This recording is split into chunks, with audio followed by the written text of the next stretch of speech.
They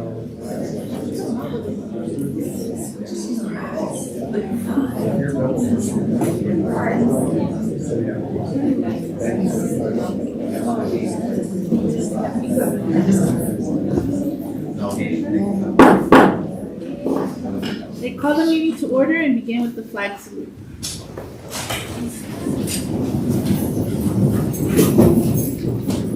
Pledge allegiance to the flag of the United States of America and to the republic for which it stands, one nation, under God, indivisible, with liberty and justice for all.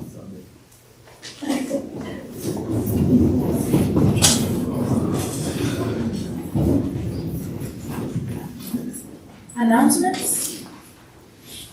Un recordatorio que hay servicio de traducción disponible aquí en la Junta. Si gusta ir con la señora Martínez al fondo del salón, le presto audífonos para escuchar y participar en la Junta en español. Adoption of the regular agenda. Do we have a motion to adopt the regular agenda?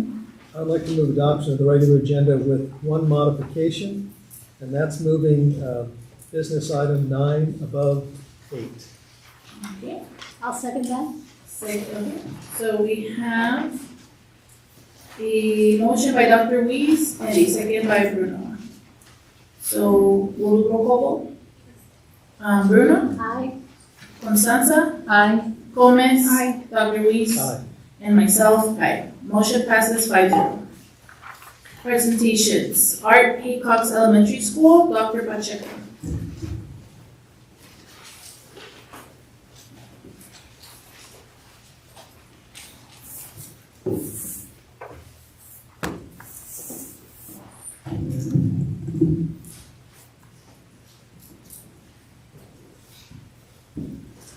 Good evening, board members, executive cabinet, and community members. It is my pleasure to highlight for you this evening how Art Haycox Elementary commits to providing a multi-tiered system of supports for our At Promise students. On this slide, I share with you the Haycox Crest of Strength. Throughout our MTSS leadership team, photographed to the left of the screen, lives and breathes the HESD MTSS vision by showing up for our students at leadership consultations with Panorama. Our vision is to create a supportive, data-driven environment where all students are empowered to achieve academic success and develop the confidence to overcome challenges. By leveraging data from the Panorama Student Success Platform, we ensure that every student remains on track in English language arts, mathematics,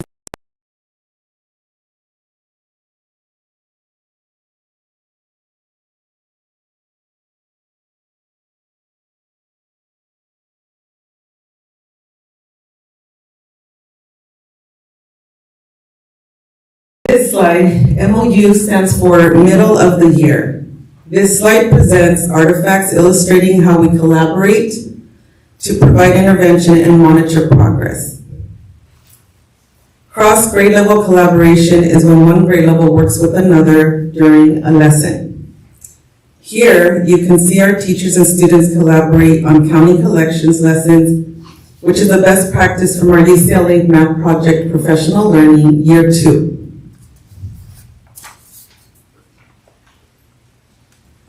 This slide provides examples that provide intervention and progress and monitor progress. Grade level data talk meetings are held after each benchmark screener. Evidence-based decisions are made to create reading groups for our school-wide intervention rounds. Research-based best practices such as GLAD and SEAL strategies, UFLI, SIPs, and letters, including our HESD integrated units, are evident in the classroom.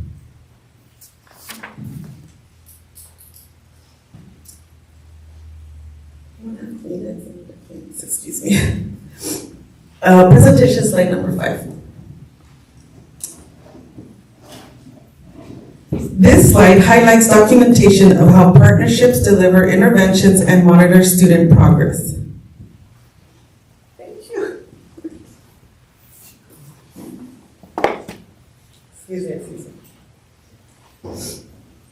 Classroom teachers reinforce the work of our school counselors by delivering weekly second step lessons. Second step is an evidence-based social emotional learning curriculum that utilizes direct instruction, videos, and games to build a positive school culture and improve academic outcomes. In addition, in early December, we partnered with our multilingual education and family engagement department for a family night titled Weaving Love. In Spanish, Noche en Familia, Tejiendo Amor, el lenguaje de nuestro corazón. An evening in which we invited our families to leave worries behind, embrace what makes them smile and brings them joy.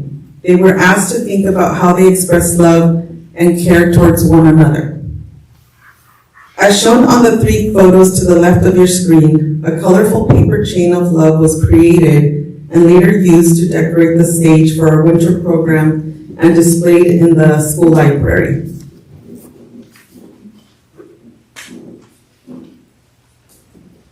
Now I'd like to highlight how we have spent the year engaging in professional learning, family, and student engagement. To the bottom left is a photo of our upper grade teachers participating in year 2 of the UCLA Math Project Professional Learning. Last year, we had several teachers complete professional learning for letters, and this year we have several teachers in the second cohort. New this year in the area of family engagement is my Viernes de Charlas, Friday morning chats, in which I serve coffee and cookies to parents when they drop off their student before school. The only agenda item is to greet, check in on each other, and get to know each other. At times, I am joined by our Gold Coast Health Plan member care ambassador, our Healthy Start team members, community school coordinator, and/or our school counselors. Also new this year is the relocation of our Healthy Start Family Resource Center. From a portable in the center of the campus to a larger space full of much needed storage to keep our donations organized, located to the right of our main entrance with a door that faces our community, easing walk-in service and access. Reports are showing that there's an increase in traffic since the relocation. I would like to express my gratitude at this time to Mr. Ragsdale for the walkway that was installed for our Haycox families this past November right outside the new site. Thank you. FOT. Oops. Over to the right of slide 6, I share additional new ways we have been focusing on student engagement. First, we have a new school-wide attendance incentive that has proven to be successful. Our school has often had the highest monthly attendance percentage throughout the district this year. Students are excited to earn a letter, then eventually spell out words such as Haycox, Vikings, and Rock, so that on a classroom window it says Haycox, Vikings, Rock. Eventually, on Fridays, when our attendance clerk runs her weekly reports. Earning the class a pizza party, movie and popcorn, and the coveted principal recess with a treat and music to dance to. I am proud to report that school-wide incentives have turned into grade level-wide incentives. To the bottom right of your screen, you will see our second grade team at their first annual Second Step celebration, where they are celebrating classes who completed all 20 lessons by mid-February. Their celebration included dancing to music with streamers, hula hoops to emphasize teamwork, a balloon toss, and playing hot potato. This is a testament to how the district's MTSS vision lives and breathes at Haycox. We now also have a monthly Viking rally to bring our school community together. Our students mostly enjoy rallying with their siblings.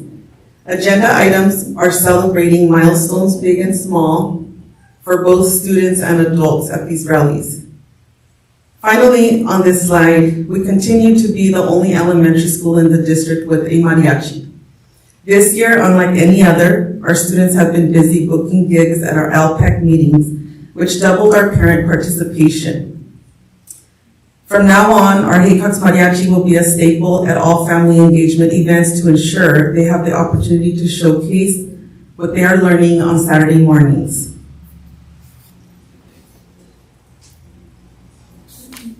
Next, I am excited to share our 26-27 DLI launch highlights, which reflect the significant steps we have taken to prepare for our new program next year.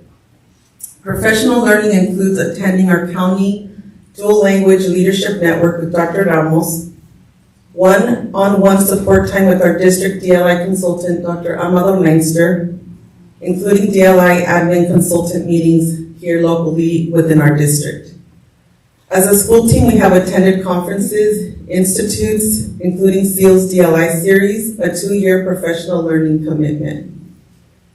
Teachers have been given collaborative planning time and visited DLI schools. Our district's Human Resources Department attended a staff meeting to answer staffing questions earlier in the year.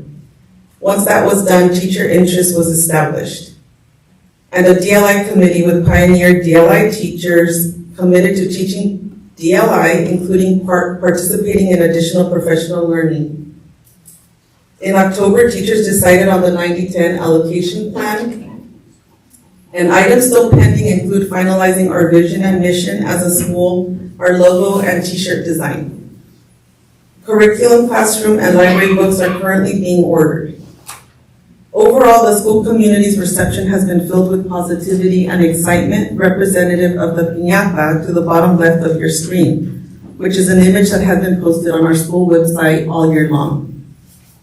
I will speak a little bit more of my work with our student council and educational partners, student representatives, in the next slide. However, that work is pictured here as it is specifically tied to our DLI logo and t-shirt design.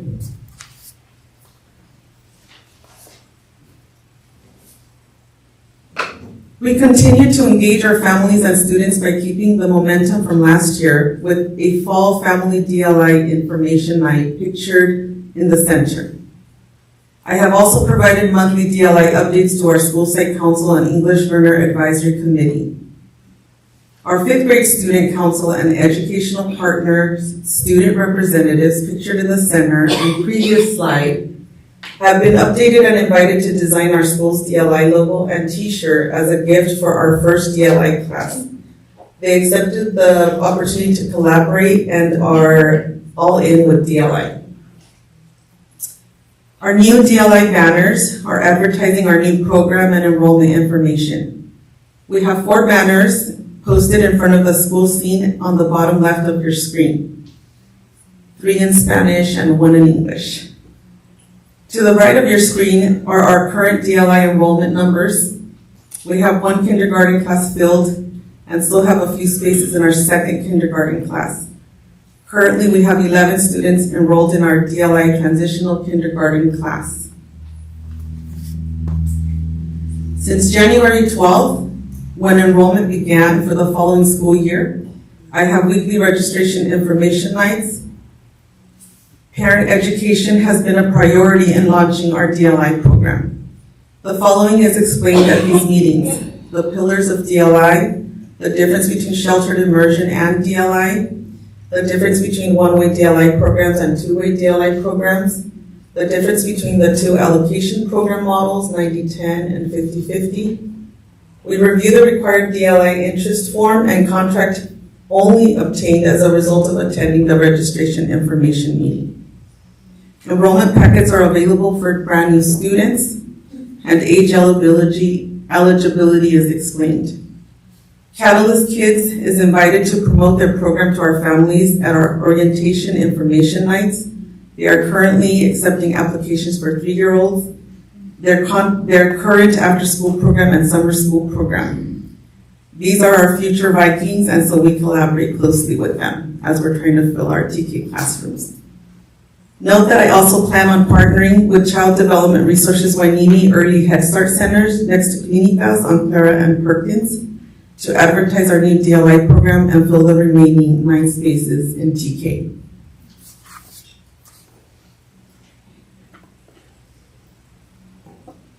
Here we are at different professional learning opportunities. We are pictured attending the following professional learning: the SEAL DLI series, again a 2-year commitment where I am joined by 6 teachers and our MLST. The SEAL ELD Institute Professional Learning, where I am joined by our literacy specialist and MLST that's here in our district. And of course, the Association of Two-Way Dual Language Education, ATDLE, in which HECOX is currently gearing up for its third year in a row as participants. And CABE's Multilingual Education and Dual Language Institute from this past summer. There's a slide representative of what we learned and discussed at the Teaching for Biliteracy Summer Institute, a sample program language and content allocation plan. Also pictured just for fun as a group of teachers attending AVID and having fun in the staff lounge. In closing, here are more photos of some of our student and family engagement events at HECOX. Tejiendo con Amor, Dia de los Muertos, Viking Rally, Turkey Trot, Backpack Giveaway, attendance incentive letter delivery and celebrations, Halloween float from the city of Oxnard, Viernes de Charlas, Friday chats, and again, just because, our new TK playground in the center.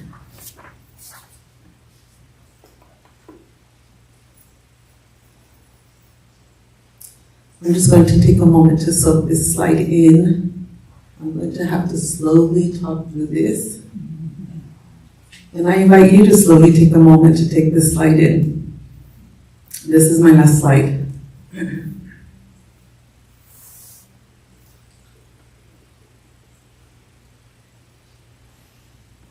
Keeping with the theme of weaving love, Tejiendo Amor,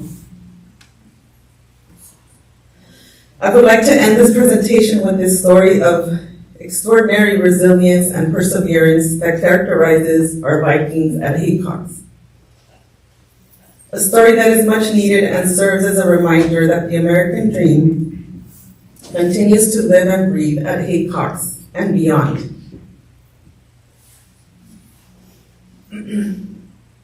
Allow me to introduce you to HECOX alumni, Araceli Rodriguez Martinez, UCSB class of 2025.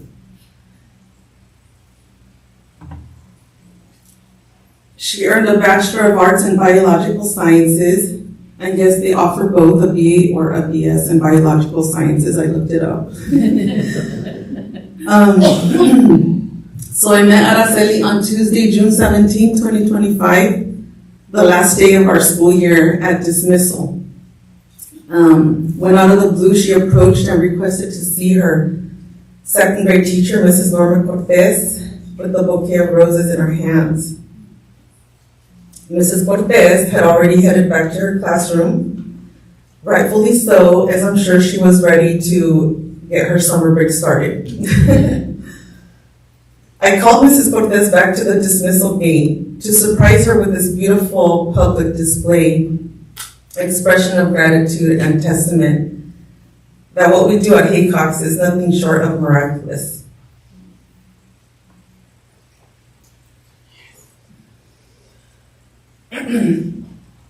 Our work not only impacts our students, it impacts our families and community at large.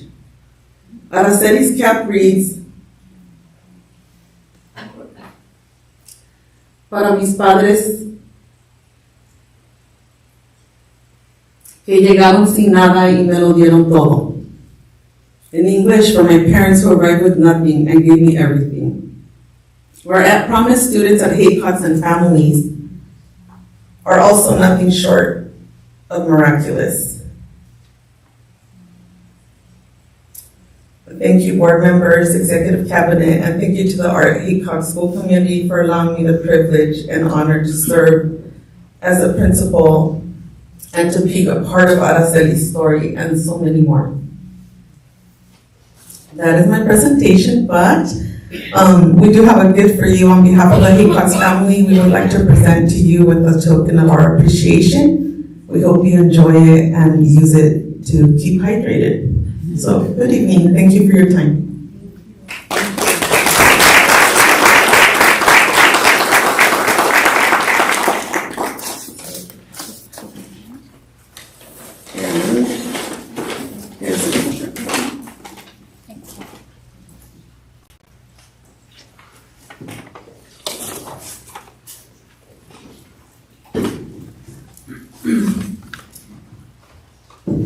Communications, item 5.1, oral communications. Please note that per our current board bylaw 9323, speaking time is limited to 3 minutes per speaker. Do we have any general speakers? First one, Rebecca Wilson.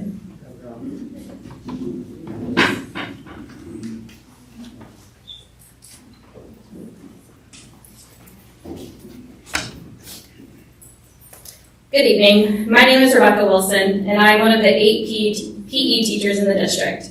I'm here to speak about the importance of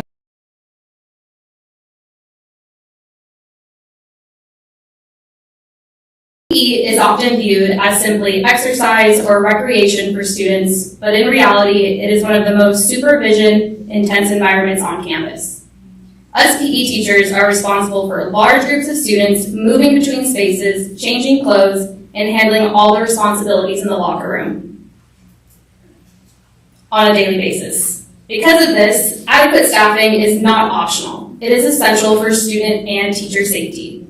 The locker room consists of about 70 to 90 students each class period. In the locker room, the following occurs, but not limited to: monitoring students as they enter and exit, hand out loaner clothes, sell PE clothes, monitor for cell phone use for pictures and videos, monitor bathroom stalls for vaping, support students who have special needs who do not have an aide with them, help students who cannot open their lock, students who forget their locker combinations, hand out call slips, assist students who have started their period for the first time, de-escalate, calm students down who are having a mental health situation, listen for radio calls, respond immediately to emergencies or medical concerns, and the list goes on. By reducing a position, you would be subjugating one person to handle all of these responsibilities. That includes blacktop supervision at the end of each period. One teacher stays in, one teacher goes out from each locker room to supervise students on the blacktop waiting for the bell to ring. Eliminating the position will leave just one teacher on the blacktop looking over 70 to 90 students. We all know how fast situations can escalate without teacher presence. You as a district have the responsibility to provide reasonable teacher supervision in the locker room. Placing one teacher in charge of 70 to 90 students creates a situation where supervision expectations exceed what is possible. That is not a reflection of the teacher's effort, but a structural safety and learning issue. I would like to emphasize again that teacher supervision is mandatory. It is not enough to stick a campus supervisor in the locker room. 9 times out of 10, they are scared to enter the locker room and will just stand by the door, and then will ask the teacher for help if something happens.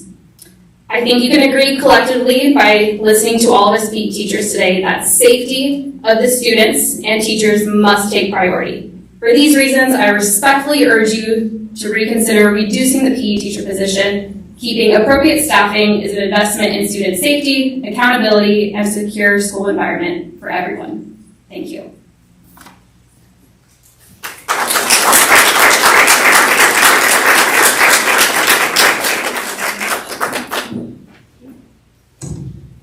Carrie Appleford.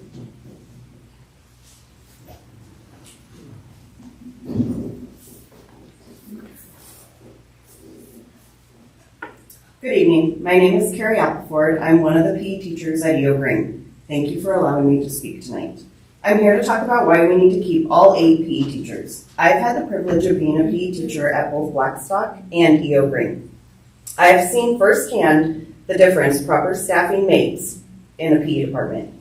Locker rooms can be some of the most uncomfortable places in a junior high. Without the right environment, locker rooms can quickly become places of anxiety, embarrassment, or even fear. But that is not the atmosphere that we have worked so hard to build at both EO Green and Blackstock.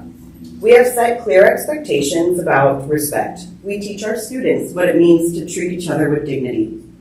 Over time, we have created a culture where students know they are safe in our locker room with us in there.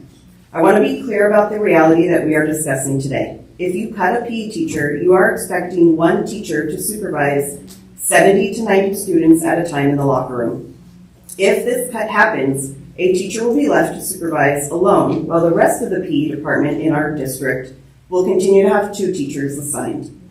This creates an inequitable situation that places an unfair burden on that teacher and denies the students the same level of supervision, protection, and support that their peers will be receiving throughout the district. This is not a scheduling issue, it's a safety and a liability issue. Locker rooms are not controlled classroom environments where students are seated and visible. We have multiple sections, like Coach Wilson just spoke about. One teacher cannot effectively monitor that type of space alone. If an incident occurs, whether it's bullying, fighting, vaping, or even a medical emergency, the question will not be whether we tried our best. The question will be whether we provided reasonable supervision. And supervising that large amount of students alone in a locker room is difficult to defend as reasonable. Safety is not created by accident. It is built through active presence and strong relationships. It takes people, it takes time, and that takes all 8 PE teachers. I would encourage all of you to come and visit a locker room to get a feel for what it is that we really do in PE before you make a decision that will directly impact us. Thank you for your time.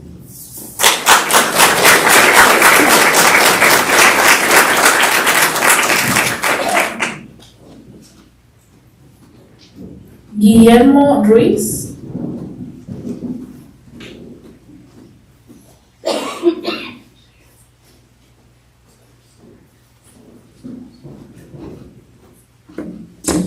Good evening, board members, and thank you for allowing me to speak tonight. My name is Guillermo Ruiz, and I have proudly served at Eo Green for 21 years. Tonight I want to speak about safety, specifically about our lockdown procedures, and why maintaining a 4th PE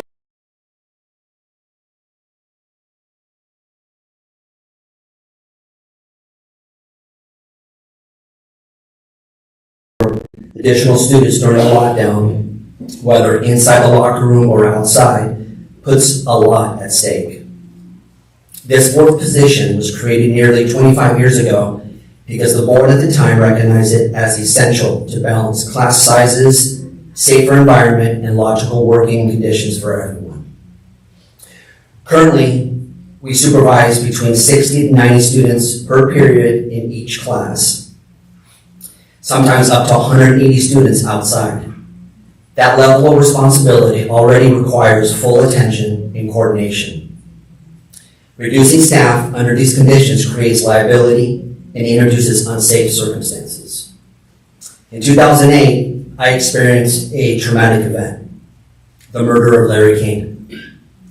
Larry King was my student, and in that devastating moment, one thing I can say with confidence, and that our department was prepared. Having 4 trained PE teachers gave us the ability to respond effectively during the lockdown.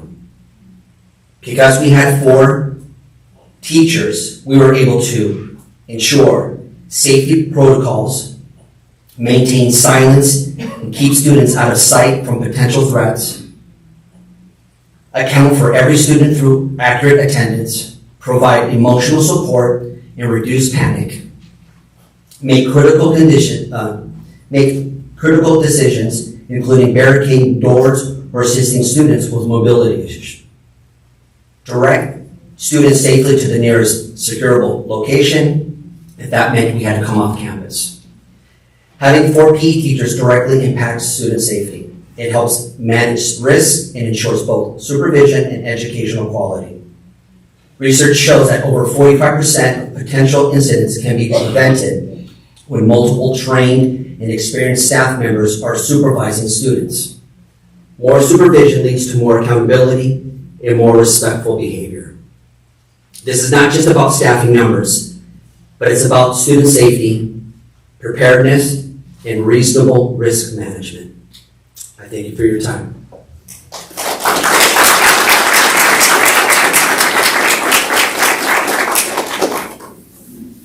Chris Hayes.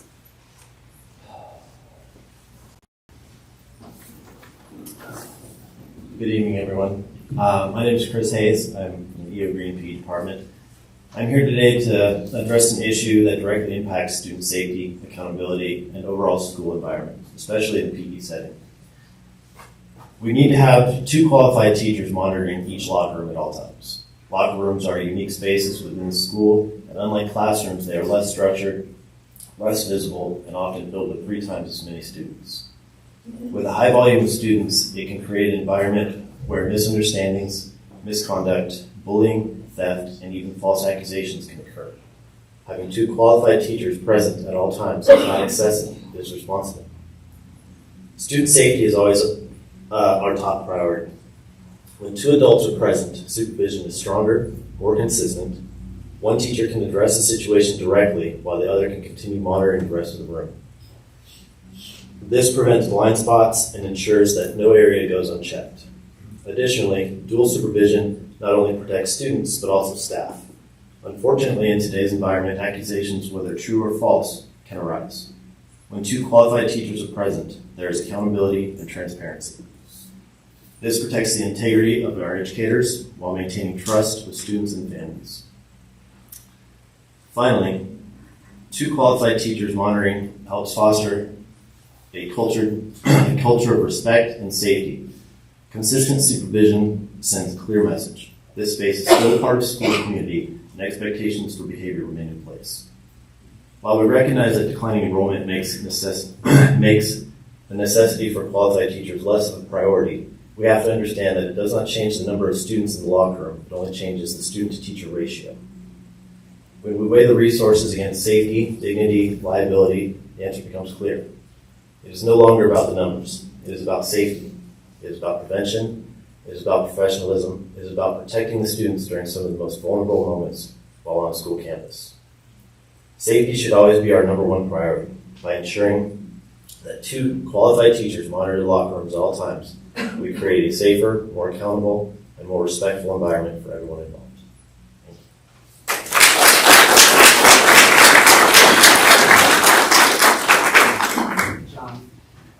Erica Hutter.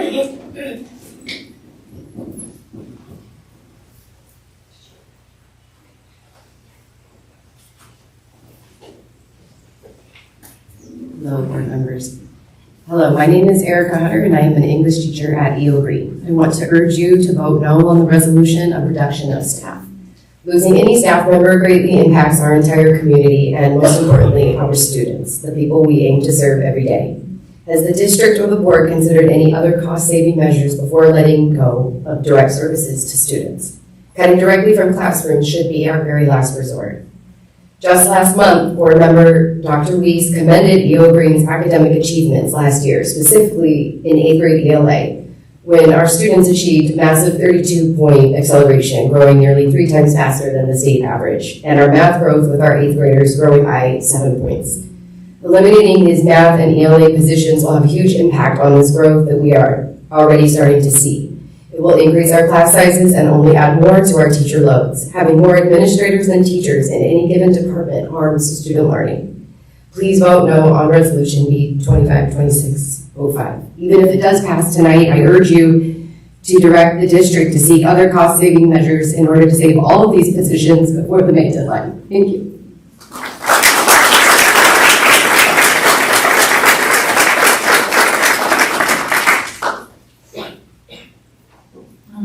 HEA, Mr. Gomez.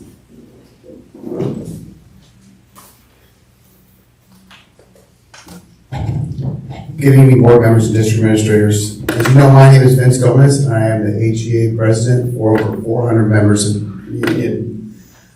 Some of those members sit behind me tonight and come in because they are concerned, not just for their jobs, but for the students that they service. Tonight, you're going to be faced with a difficult decision in front of you, and that is a reduction of our teachers. Our teachers serve a purpose in helping our students to achieve their goals that we set as a district for our standards. While we understand that the enrollment has been in decline the last several years and continue to decline, our union can never support the reduction of teachers that service our students. We all know what a reduction means. It often means larger class sizes. While class sizes have been getting smaller in our district, the demand on teachers have increased. I remember myself in the district back in 2009 when we had the recession. And I remember one of those years teaching 33 kindergartners in a classroom. I wasn't teaching probably most of the time. I was more spending time managing just so they would be safe. We hope that the district has looked and weighed out every possible option before coming to the decision of reducing our teachers. Thank you for your time.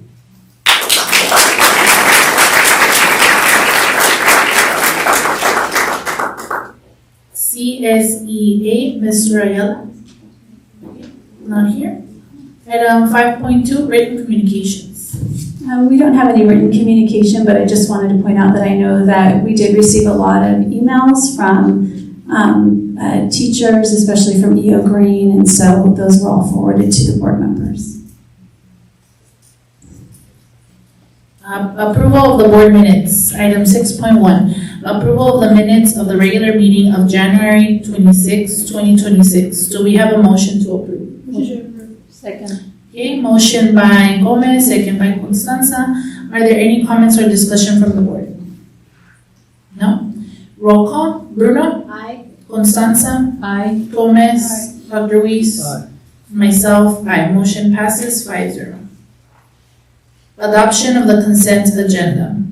Are there any requests from the board, staff, or audience to remove an item or transfer from the consent agenda to the action agenda?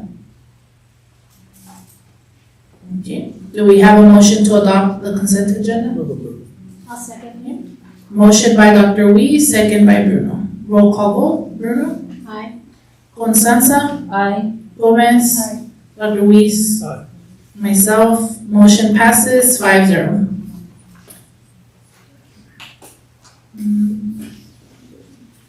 Item 9.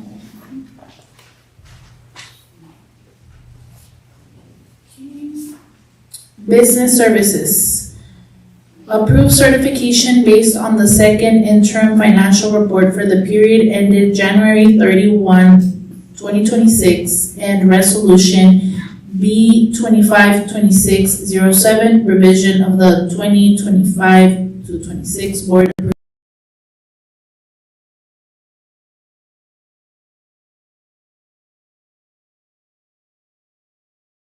Directly to the emails I received as well as the speakers today. You've asked if we've considered every possible option in terms of budget cuts, and are there other cost-saving measures that we can incorporate? That's why I wanted to talk about the budget, so we can talk about that before we talk about the resolutions before us. Thank you. Ms. Marshall. Good evening, governing board members.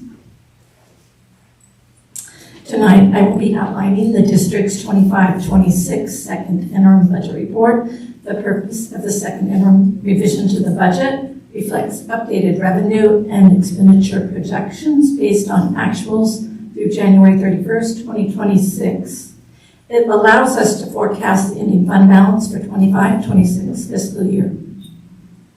The goal is to ensure transparency and confirm the district's ability to meet financial obligations.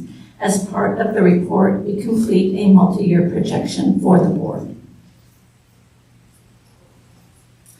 The local control funding formula had no changes to the current year, but the governor did make some changes to the out years in his January proposal.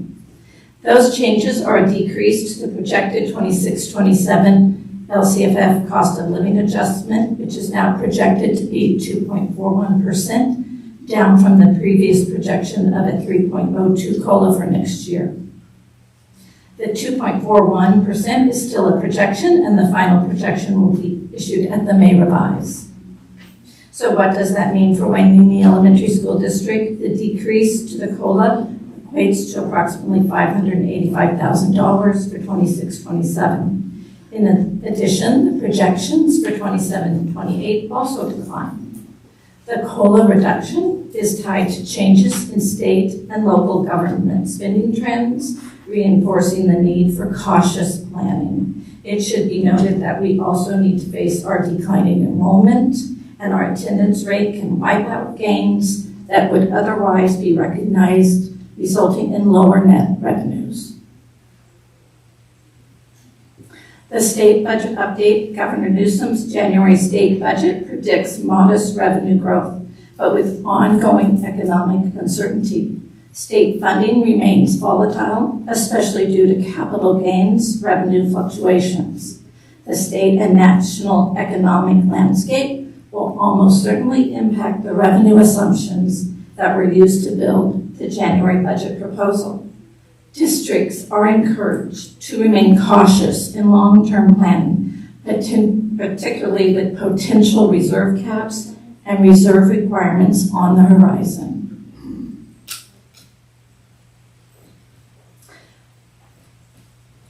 This slide shows the overall general fund income increased by $744,844 since first interim. The primary driver is an increase in our Medi-Cal reimbursements. We also saw modest increases in Title I, Title IV, special education, and student sale funds. These increases help offset some future funding uncertainties, but are not all ongoing sources. This slide shows the general fund expense highlights. Salary and benefit costs remain relatively stable with no significant changes since first interim. Books and supplies decreased by approximately $2.58 million, largely due to deferring one-time expenditures over multiple years. It reduced the need for unrestricted contributions to restricted programs. This approach supports better cash flow management and long-term planning. This slide shows expenses for services, capital outlay, and other outgo. Services and other operating expenditures increased by approximately $630,000. The increase is primarily due to professional service agreements. Capital outlay and other outgo remain unchanged. Indirect costs decreased by nearly $190,000, providing some offset to rising service costs. So this slide summarizes the overall general fund revenues, expenditures, and the ending fund balance. On the top line, we have the beginning fund balance. We show a revenue of $137.2 million. Our expenditures are closer to $150 million, so you can see that we are deficit spending by approximately $12.7 million. Our ending balance is projected to be $40 million. Can you stop on that slide for a minute? Yes. Madam President, can I ask a question? Yes, go ahead. So what you're saying is that we've had a planned reduction in our expenses, but our expenses still exceed what the revenue is for the year. Yes, that's correct. So our savings account, that's basically the top line, is being reduced by $12 million. Yes. The bottom line. Mm-hmm. Thank you. Thank you.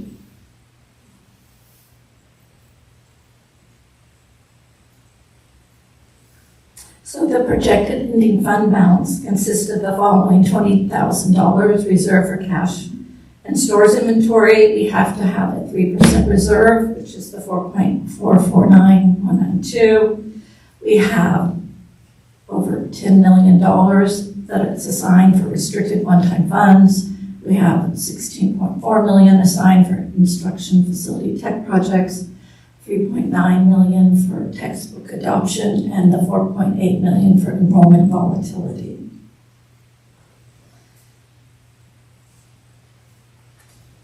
These reserves position the district to manage the declining enrollment, inflation, and future funding volatility.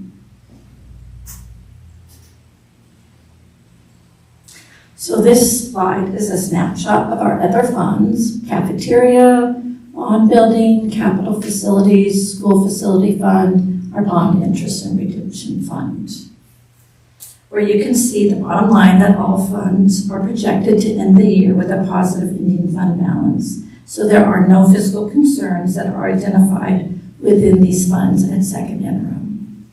We do have deficit spending in most of these funds, but they still end with a positive balance. So for the multi-year projection, the purpose of the multi-year projection is to use the information currently available to predict the stability of the budget for the future fiscal health of the district. The governing board submits certification to the county superintendent that the district can meet its obligation for this year and the next 2 years.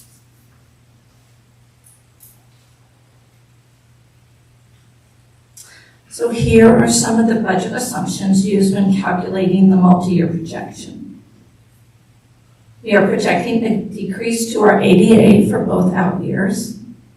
The unduplicated pupil percentages remain around 83.7%. The COLA projected rates are listed. The LCFF funding declined this year due to the 3-year ADA average catching up with us. The CalSTRS rates remain steady while PERS rates decline for 2 years before increasing in 27-28. These assumptions reflect conservative and realistic planning. This slide summarizes the projections on the previous page, but our unduplicated pupil percentages are listed, and all years include the 3-year rolling average ADA, our continued step and column salary increases, rising costs for insurance, operations, and housekeeping. With these assumptions, here's the 3-year outlook. The first line is the beginning fund balances.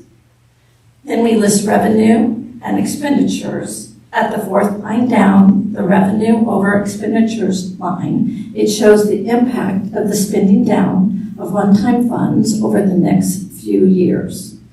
We are projecting deficit spending and causing the ending fund balance to be reduced over the next 2 years. We have set aside funds for instructional facility and tech projects, textbook adoptions, enrollment volatility, and the one-time restricted funds in the current year and out year.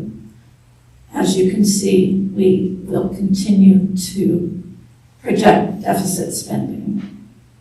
So this year we started with 52.7 million. In a few years, we're projecting to end with 25.3 million. So can I? Yes. So just to understand what you're saying, we have decided to continue to spend more money than we're getting each year Yes. in order to keep staff on and to keep faculty on. That's how we're easing this reduction. We're anticipating continued reduction in students over the next 2 years. Yes. We lost 207 this year. We are projecting in the next 2 years 170 to 175 students, and that is being conservative. And we've done this because we've decided to reduce the ending balance by 50% over the last 3 years. Yes. That's correct. So we're basically spending 25 million more over the last couple of years than we have in reserves. Yes. To try to keep as many staff and faculty on board as possible. With the revenue projections that we have at this time. So I'll just add that that's one of the strategies that we've been using, is that we've tried to leverage the one-time funds that were restricted to use for unrestricted expenses to try and slow down the pace at which we had to make reductions, both staff reductions as well as program reductions, that sort of thing.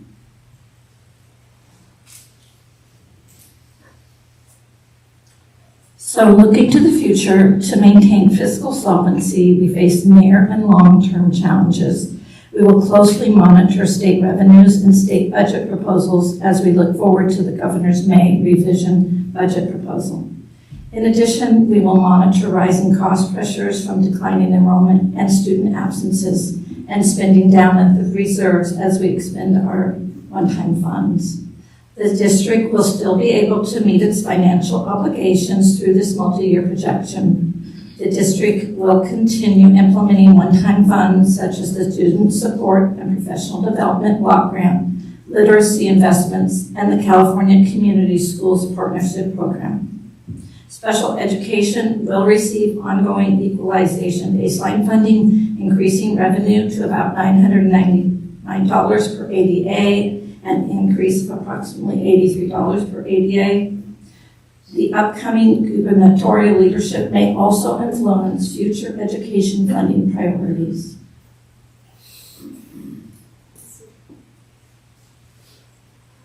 So this concludes the second interim presentation, and based on current projections, the district meets its financial obligation in the current and future years, it is recommended that the board approve a positive certification and approve resolution B 25-26-07 to revise the 25-26 second interim budget and projections. Are there any questions?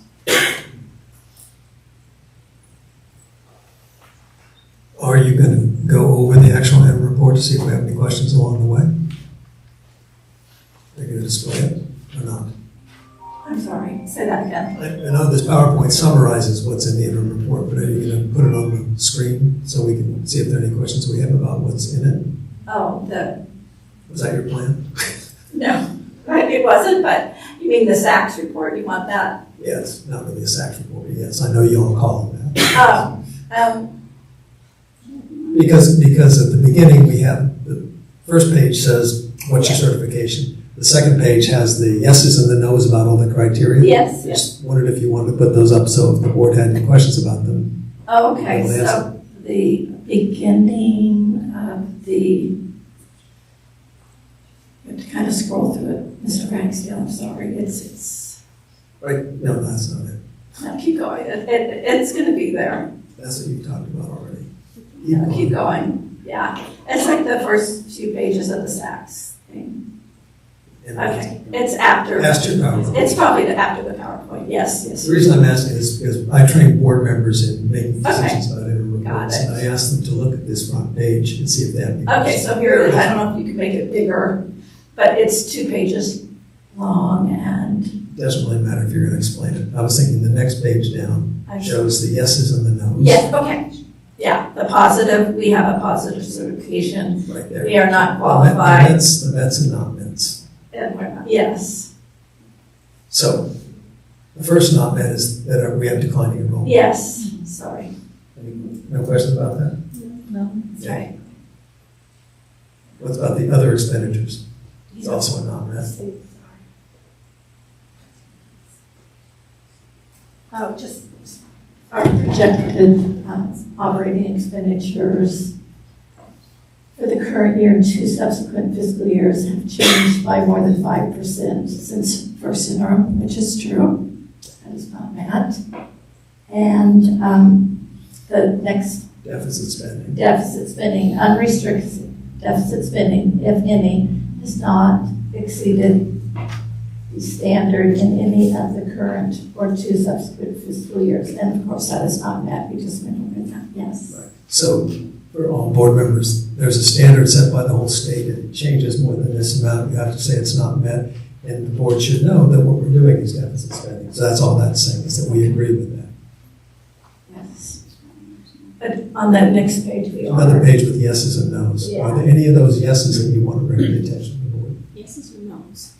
In this case, it would be the yeses. I think, or is it the nos? You know, it's 110 pages, and so I didn't bring that 110-page report with me, Right. sorry, so. It's talking, sorry, it's kind of small.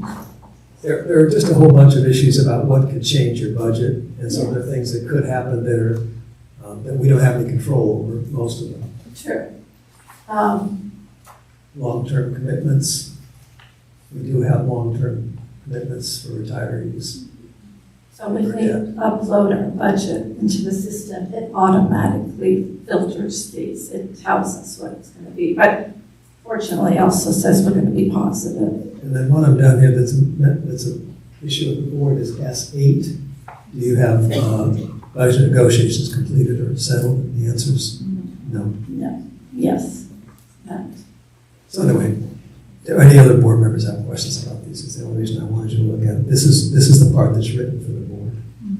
That and the first page about what you certification. And at the bottom, the additional fiscal indicators, where there is a yes, it is declining enrollment. So that's all. Sorry to bring it No, up. it's fine.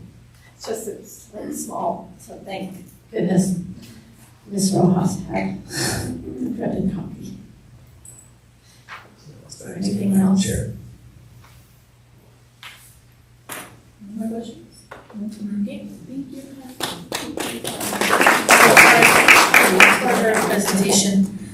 So do we have a motion to approve? So moved. Second. Okay, motion by Dr. Weiss, second by Gomez, and roll call. Bruno? Aye. Constanza? Aye. Gomez? Aye. And Dr. Weiss? Myself, aye. Motion passes 5-0. So Human Resources, item 8.1, resolution for reduction of a particular kind of service for certified staff. Mr. Castellano. Good evening. Tonight, the board is being asked to consider a resolution to reduce or discontinue particular kinds of certificated services pursuant to the provisions of the California Education Code. Under the California Education Code, section 44955, when a governing board determines that it is necessary to decrease the number of certificated employees due to a reduction or discontinuance of particular kinds of services, including as a result of declining enrollment, program changes, or fiscal constraints, the board must take formal action no later than March 15th employees with appropriate notice. This proposed action is based on careful review of current enrollment projections. The resolution authorizes the superintendent or designee to provide preliminary notices of reduction in force to certificated employees whose services may be reduced or discontinued for the 2026-27 school year, consistent with seniority provisions and credentialing requirements established by law. Should this resolution be adopted, affected employees will be afforded all rights provided under law, including notice and the opportunity for a hearing as set forth in California Education Code sections 44949 and 44955. This action does not finalize individual employment decisions tonight. Rather, it initiates the statutory process required to ensure the district maintains appropriate staffing and fiscal stability while continuing to provide high-quality educational programs for students. No permanent employees will receive this notice. We recommend the board adopt the resolution as presented. Do we have a motion to adopt?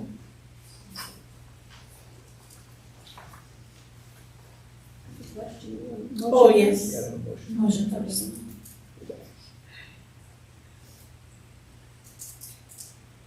Right, I'll move that we adopt. Motion by Bruno. Do I have a second? I second. Second by Constanza. Roll call vote. Bruno? Questions? Oh, I apologize. So any comments or discussions, Bruno? So are we saying that none of these people on this are full-time permanent teachers with tenure? So we anticipate that none of our permanent teachers will be receiving a reduction in force notice. There might be some permanent teachers who are bumped from their position, but in terms of receiving I'll just use a layoff notice for the sake of the conversation, no permanent teachers. And will this put us down one PE teacher? Yes, so the proposal is for 1 language arts, 1 science, 1 PE, 1 math, and 2 multiple subject teachers. So when I certainly want to thank all of, especially our PE teachers who came tonight and provided a lot of information. When we looked at the numbers, basically staffing 4 PE teachers at Blackstock and 3 at Green, that would bring parity to the 2 junior highs. Each teacher, each class size, not locker room size. I understand that what you were all talking about in terms of locker room, that's a separate discussion. But it would be on average about 40 students per class at both junior highs. Thank you. Any other questions? So, Dave, how will we maintain appropriate staffing? You said that in your comments. And how will we make sure that safety and respect of students is maintained, what we heard from the speakers today, and that we have reasonable supervision? As we were looking at this We have talked with the site administrator to kind of discuss these issues about supervision and safety, because that obviously is one of our concerns as well. And we are working on different scenarios. And I appreciate the comments made tonight and to come and visit to make sure that we can see what is going on in those locker rooms to then make an informed decision about how to best support them. Can I just clarify that? You said you will meet with the teachers and find out if they have any ideas on how to do that? Is that what you said? Yes, as we do our tour or go visit those locker rooms, get suggestions and see what their thoughts are as well. And does that happen before March 15th, or is this the action that meets the March 15th deadline? Well, this action really speaks specifically to these FTEs. The final decision for actual layouts would be in May. So anytime between now and then, the board can decide whether to actually implement this reduction of all these FTEs or not. Thank you. Any other questions? So, roll call vote. Bruno? Aye.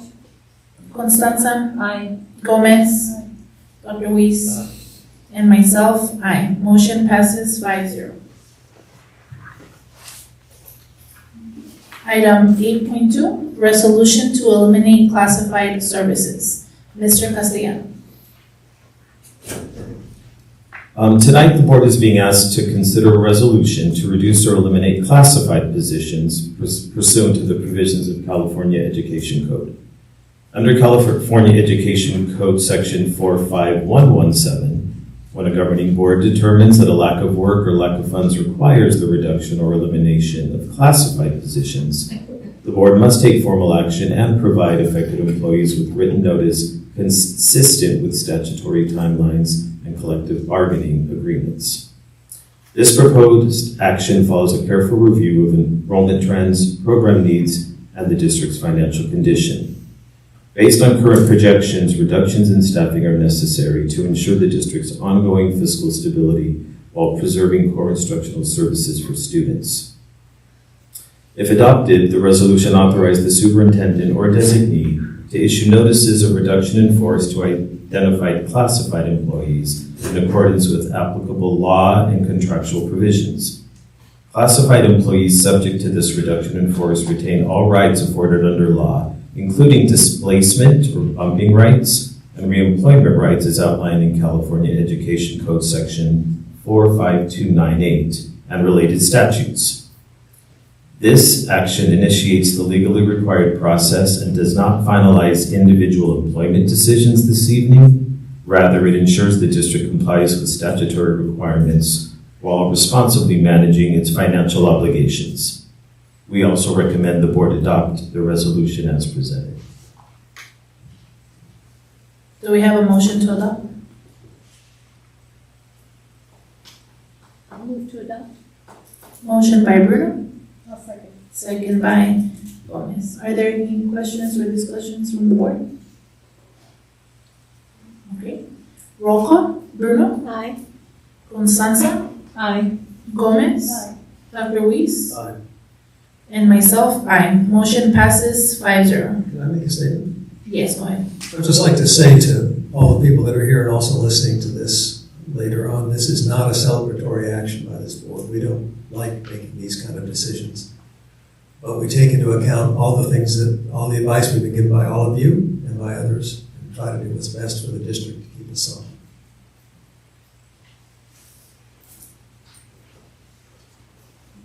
Educational services.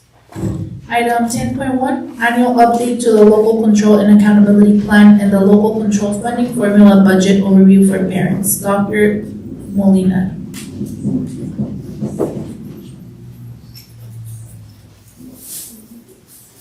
Thank you. This report is the required mid-year update for the LCAP, focusing on goals and progress.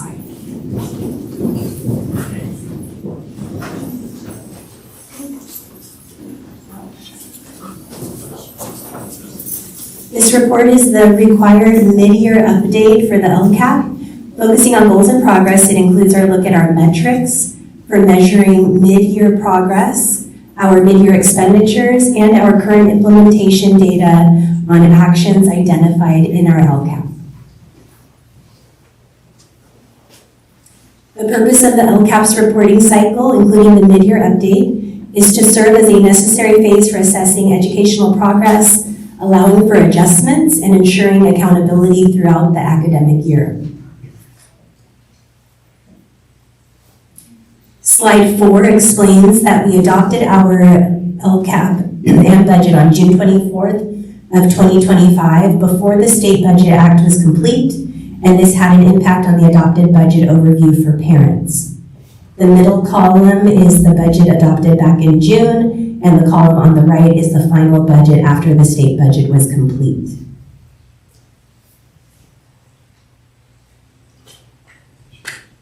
These are our 4 LCAP goals focused on academic achievement, social emotional health and well-being, family engagement, instructional materials, facilities, and basic conditions.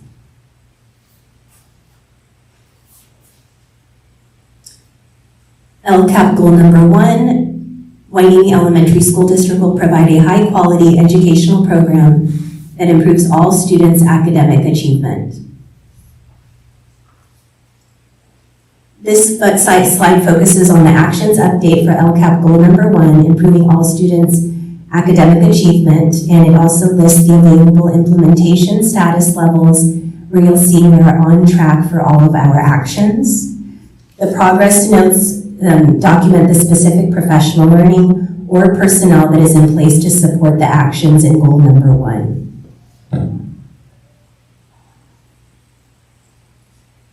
Goal number 1 actions continue on this slide, and you will see we continue to be on track with the implementation of goal number 1.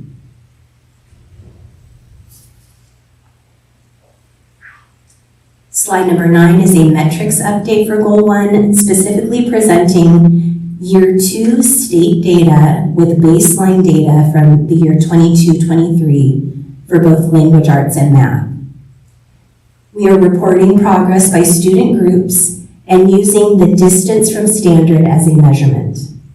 Distance from standard is a metric that measures how far, on average, a student's scale score is above or below the threshold for standard met, which would be level 3 on the CAS.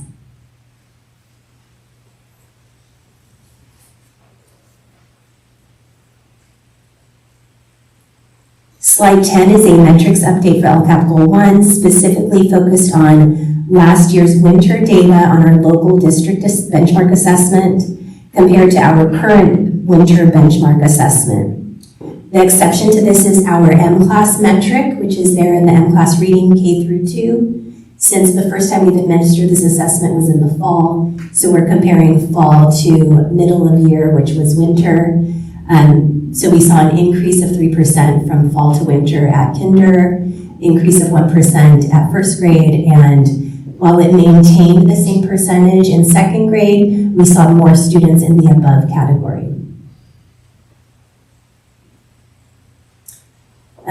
We currently have those 2 administrations, and then next year we'll be able to have a comparison from year to year. All data shows the percentage of students who have scored at or above or on the green tier of performance based on AIMSweb. So you'll see AIMSweb and language arts grades 3 through 8, and then also in Spanish 3 through 5th, and then AIMSweb math data K through 8. Comparing winter to winter. Slide 11, you see our metrics focused on our multilingual learners. We are comparing student data from the baseline year to year 2, and then showing our mid-year data is still in progress and will become available once the LPAC, CASP, and reclassification process has been completed over the remainder of the year.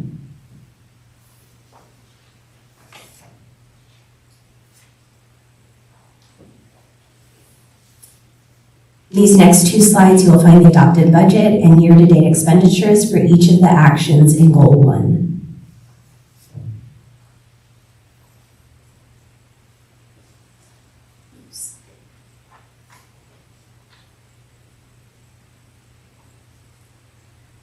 Goal 2, Waimea Elementary School District will promote the health, safety, and well-being of all students.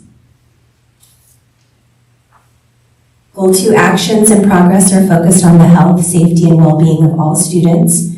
We continue to be on track with the implementation of professional learning and personnel to support the social, emotional, and behavioral health of our students, student engagement, and student health and safety.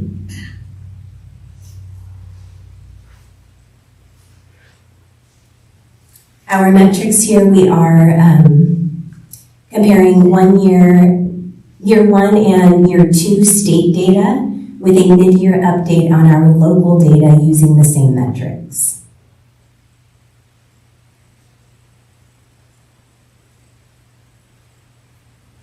And then here you have our year-to-date expenditures and the adopted budget with the difference.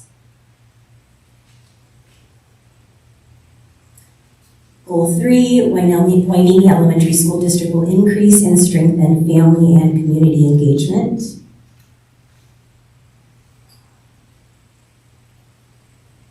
And we continue to be on track with our actions and our progress.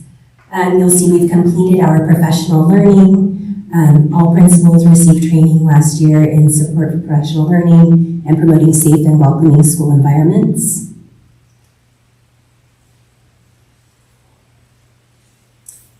And here we are comparing year 1 and year 2 data and a mid-year update on the number of family engagement opportunities up to this point. Currently, students are completing this year's CHECS assessment, the California Healthy Kids Assessment, and we will administer the LCAP survey in March.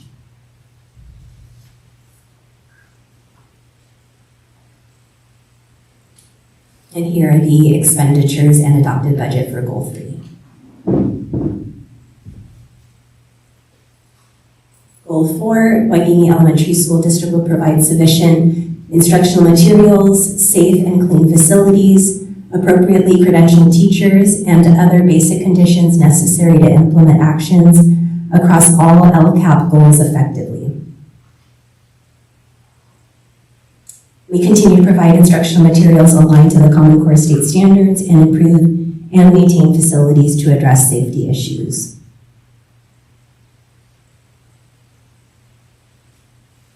And here you will see our metrics and comparing our local data from 23-24 to 25-26. And our adopted and year-to-date expenditures for Goal 4. Based on the review of the state and local data, we have found the following trends for these specific student groups. English learners decreased their distance from standard by 13.6 points. So when you see that decrease, it's actually a positive outcome. They're getting closer to the standard. English learners, also math growth, decreasing that distance from standard by 8.5. And reclassification rate has increased by 2%, and attendance rate has maintained. Our socioeconomically disadvantaged students, reading growth, they have decreased their distance from standard by 5, maintained in math, and maintained an attendance rate. Students with disabilities have maintained their reading growth, have actually increased their distance from standard by 2 points, so moving further away from the standard, and attendance has maintained. Can I ask a question? Yes. On this, so that DFS is actually a scale score moving toward met or exceeded the standard. So it means more students are moving toward meeting that standard, and so 13 is good. What's the gap? Do you know? I don't have that. Okay. No. All right. Thank you.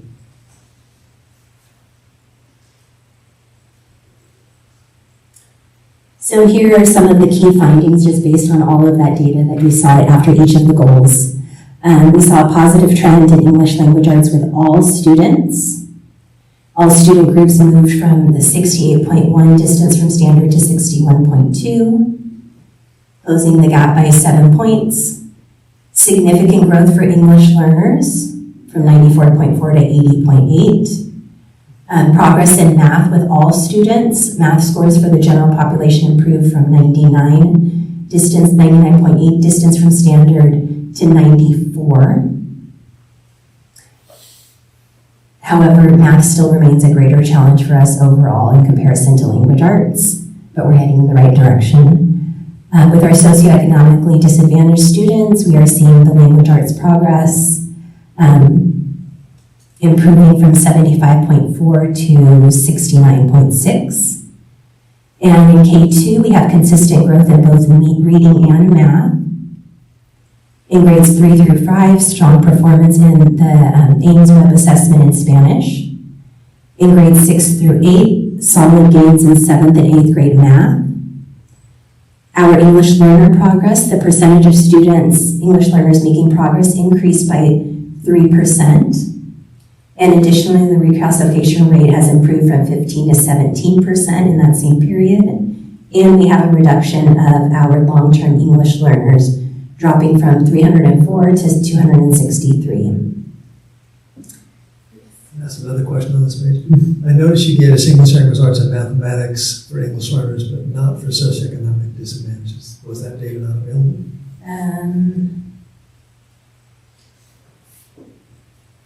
Are you talking about on the previous slide? I think she's showing you the areas of progress, so my guess is if it's not on there, then it was not an area of progress. That's why I asked. I thought that might be. Yes. So in other words, that's still an area for, especially for the socioeconomically disadvantaged students, that we need to focus on, because they're not making the kind of progress that English learners are. English learners. Attendance rate has steadily increased from 93.54% to 94.56%. And chronic absenteeism for all students has improved significantly from a high of 19.2% to 16.71%.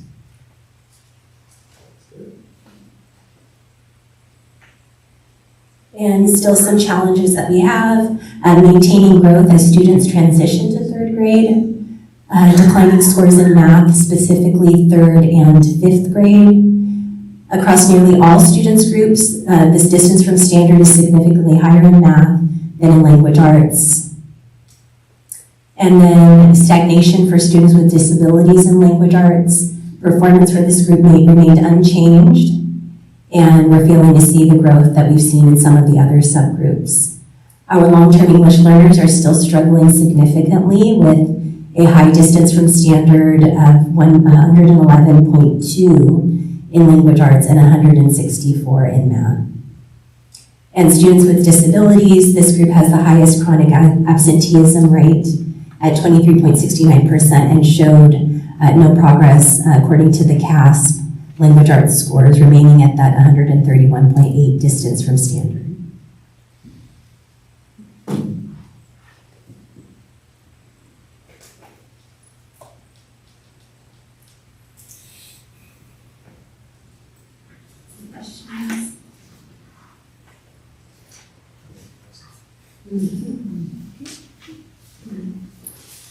Thank you. So item 10.2, Quarter 2 Williams report for the 2025-26 fiscal year. Dr. Molina.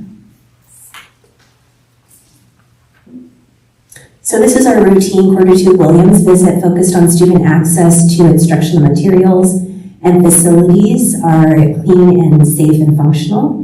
This report is based on visits at E.O. Green and Williams Elementary, and both sites are in compliance in both areas. Yes, go ahead. And so this report also included, or actually focused on the review done by the county superintendent of the schools office. So this is not just us reporting it, but they came in and reviewed and said that we had all those things in good shape. Correct. So that's good. It's coming outside that box. Item 10.3, approval of the 2026-27 district comprehensive safe school plans. Ms. Ian. Good evening,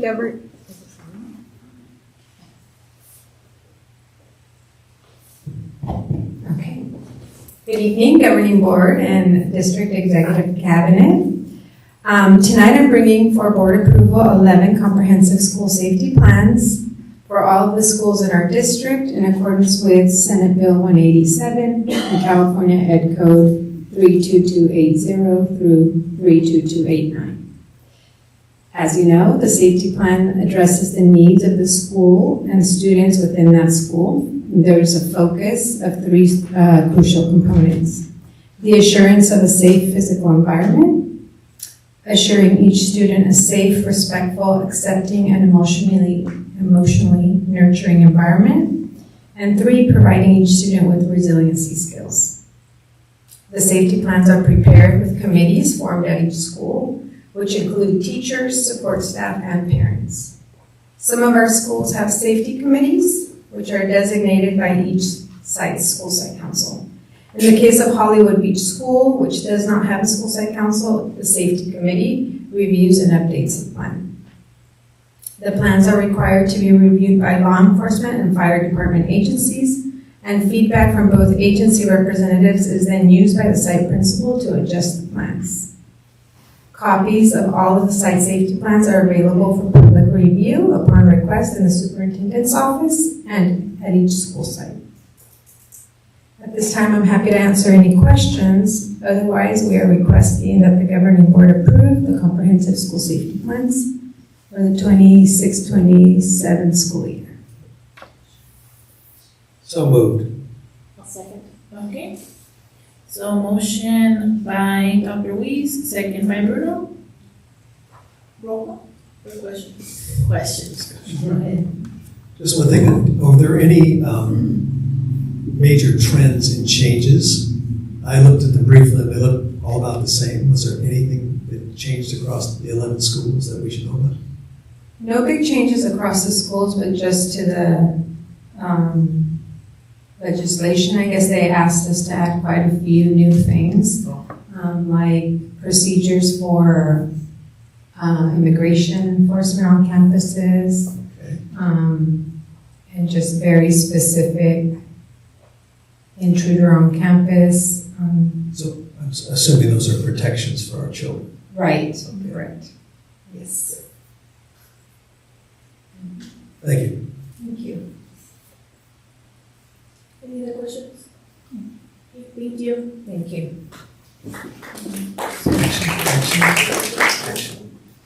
So, I know, I was just talking forever. Okay. Bruno? Aye. Constanza? Aye. Gomez? Dr. Weiss? That's fine. Myself, aye. Motion passes 5-0. Policies. Item 11.1, second reading and approval of proposed policy revisions. Dr. Walker. So this is the new policy that was brought forward to you last time regarding response to immigration enforcement. It does move the policy that was previously in the 5,000 series to the 1,000 series. Based on feedback that was given at the last board meeting, we did add one section in there, and so I hope that you notice that section, and otherwise the rest of it remains the same. That had to do with sort of calling out, working with our local agencies and what those agencies are. So with that, we're asking that the board approve these policies. I move approval. I want to thank you for making that change. Appreciate it. Second. Yeah. Motion by Dr. Weiss, second by Gomez. Roll call vote. Bruno? Aye. Constanza? Aye. Gomez? Aye. Dr. Weiss? Myself, aye. Motion passes 5-0. 11.2, acceptance and first reading of proposed policy revisions. Dr. Walker. So tonight you have quite a lengthy list of policies for first reading, but one of them I do want to point out, and that's policy 5131.8. And that is the new proposed policy regarding mobile communication devices. So I just wanted to share a little bit about the process that we went through to develop that policy. So the first thing that we did was we sent surveys to staff and family. And then looking at that data, we then looked at sample policies and looked to see how did those sample policies compare to the feedback that we received through the surveys. Then we developed a draft policy, and we took that to our LCAP Educational Partner Committee, which has students and parents and teachers and classified staff and administrators. And we got feedback from all of those groups on the policies. It was interesting. I was kind of expecting, maybe there'd be a lot of differences among each group, and there really weren't. There were our parents, their main concern was, they were kind of like, we don't think our kids should have their cell phones during the day, but we want to be able to connect with them after school. And even our students were saying that they felt like students shouldn't have their cell phones during the day. Most of the feedback we got had to do with clarifications, like a question came up about earbuds, and so we did add that into the policy. Another question came up when it said that phones should be off and away. What does that mean? Can they be in their pocket? So we did tighten up some of that language based on the feedback that we received. I will note that this tonight is just the board policy. It's not the administrative regulation, and the administrative regulation goes into more detail about disciplinary consequences. So I'll just share with you, for example, in terms of what the AR is recommending, that upon the first offense, the cell phone or mobile communication device is confiscated. And I had talked to Mrs. Comstock about this because I thought, wow, we're going to take it away on the very first offense. Do we not give them a warning? And she shared that, when you're at a junior high, it's really hard to keep track of a warning. And so they've been much more successful. That first offense taken away, student has to pick it up at the end of the day. Second offense, parent has to come pick it up. Some of the other feedback actually that we received from the group was to maybe have another statement in there about repeated offenses. So we added some language in the AR to include a more stricter, maybe the student wouldn't be able to bring their cell phone to school for a lengthier period of time if they had continual, breaking the rules. So after that, then we took made those changes. I then shared it with our collaborative leadership team to see if there was any additional feedback. And that's basically the policy that is presented to you tonight during first reading. So I know that you have all had the opportunity to read a lot of different articles and things that have been coming out about cell phones.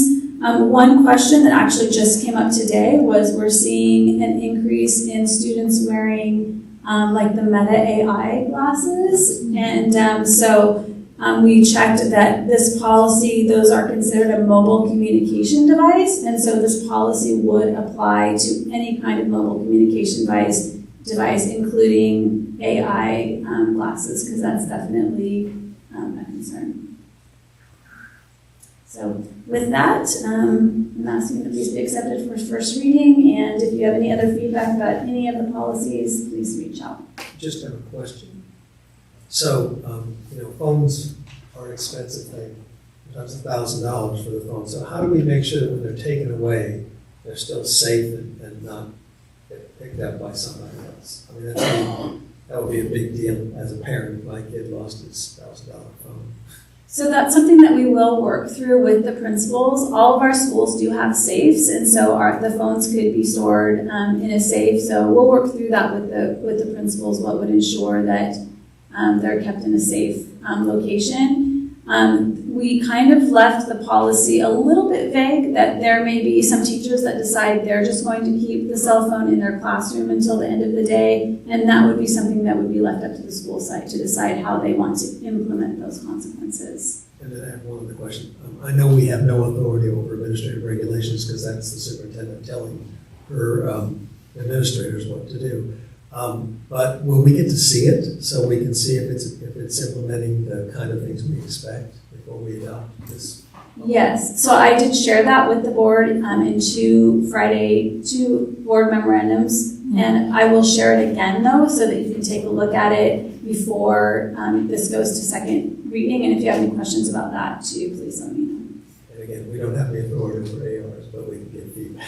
And we actually took the board policy and the AR to both the LCAP Ed Partner Committee and the CLT, so they had feedback on both of those. it also reminds me that sometimes our policies need to be more general so that the AR can be more specific, because they can be changed on a moment's notice without having to bring it to the board. Right. If we find out there's some new technology that we don't even know about today, is it covered under this? So that's why AR can be much more specific. You don't need to keep adding things to it in broader terms in the policy. Thank you. Yeah, I mean, literally the AI glasses came to us today, so I thought it was. Well, this has really gone well, I think, in terms of getting the community involved and paying attention to the safety aspects, but also throughout the country, the recent research on this is that it's really helping students, and it's really helping teachers now for their attention to what they're doing. So I'm glad we're getting this done. Okay. Any other questions? So do we have a motion to accept? So moved. Okay, motion by Dr. Wee, second by Gomez. Roll call vote, Bruno? Aye. Constanza? Aye. Gomez? Aye. Dr. Weiss? Aye. Myself, aye. Motion passes 5-0. Other board business, item 12.1, CSBA Delegate Assembly Election, Dr. Waller. Yeah, so tonight is the night to vote for who you would like to put forward for delegate assembly. So there are 5 vacancies. There are 4 people that are currently on the ballot. So there is the opportunity that you can write in a 5th, or you can choose to vote for all 4. You can choose to just vote for 1. You could do 4 and write in a 5th one. It's up to the board how they would like to do that. And so we'll take action on that, and then Cynthia will go ahead and submit the board's action directly to CSBA. I'd like to move that we vote for all 4. Okay, so a motion to vote for all 4 by Bruno. Second. Second by Constanza. Okay. So roll call, Bruno? Aye. Constanza? Aye. Gomez? Aye. Dr. Weiss? Aye. And myself, aye. Motion passes 5-0. Okay. Monthly reports and advanced planning. Trustee reports, Bruno. Nothing. Okay. Constanza? Nothing to report this time. Gomez? Dr. Weiss? Significant amount of time reviewing the board packet this week. That's about it. Right, and myself, well, Dr. Weiss, you were actually there. We were at the VC, is the dinner meeting? Was that since the last board? Yeah. Mm-hmm. Well, I'm going over the superintendent evaluation and board evaluation. Yeah. Okay, that was it for me as well. Superintendent report? So this month we've been celebrating Black History Month, and I wanted to make sure that you are all aware that tomorrow evening at EO Green from 5 to 6:30 there's going to be a concert cultural celebration recognizing Black History Month. And then on Saturday at Blackstock, the United Way is holding their graduation summit. It's always a really great event. It's for both Green and Blackstock parents and students. So I'm looking forward to that. Our annual LCAP survey will be going out soon. So we have an LCAP Ed partner meeting coming up where they're going to be kind of finalizing the survey, I believe, and then the survey will go out. We always try and have it available during open house season, because sometimes that's a great opportunity to get parents to take it, which reminds me that open house season is starting. So our first one is coming up on March 5th. And then lastly, you did hear a lot this evening just about math, and, math continues to be a challenge, and that's one of the reasons we really try to get in front of the new math adoption and not wait, because we feel like we desperately need new math materials. And so we are almost finished with our first pilot. So I think we have about 2 more weeks, and then we will be switching to the second pilot. So really appreciate all of the teachers who have been willing to pilot those materials, and we look forward to bringing the recommendation of the committee to you later this school year. Go ahead. Can I ask a question about that? Are we doing any assessment to see which of the 2 that we're testing gets better math scores? I did mention to Dr. Molinar that that was something that you had talked about beforehand, and so they are going to be looking at how students perform in each one and looking at the assessments that are built in. Thank you. 13.3, suggested future agenda items. Go ahead. I would like to see us have a study session on the LCAP before we're asked to act on it in June. Maybe a Saturday or some other time we can go over the whole thing. It's such a voluminous report. It has lots of data in it. And when we do adopt it, even the presentation on it doesn't get at every issue on it. So I just wondered if we could do that. In terms of timing, because we have 2 meetings in June, right? Do you want to look at it between the 2 meetings or before the first That sounds like we're pretty full in June. meeting? So maybe the latest would be May. Okay, we'll look and we'll see what we can set up. So We will now go into closed session at 7:35 to discuss labor negotiations, a public employee matter, and student matters.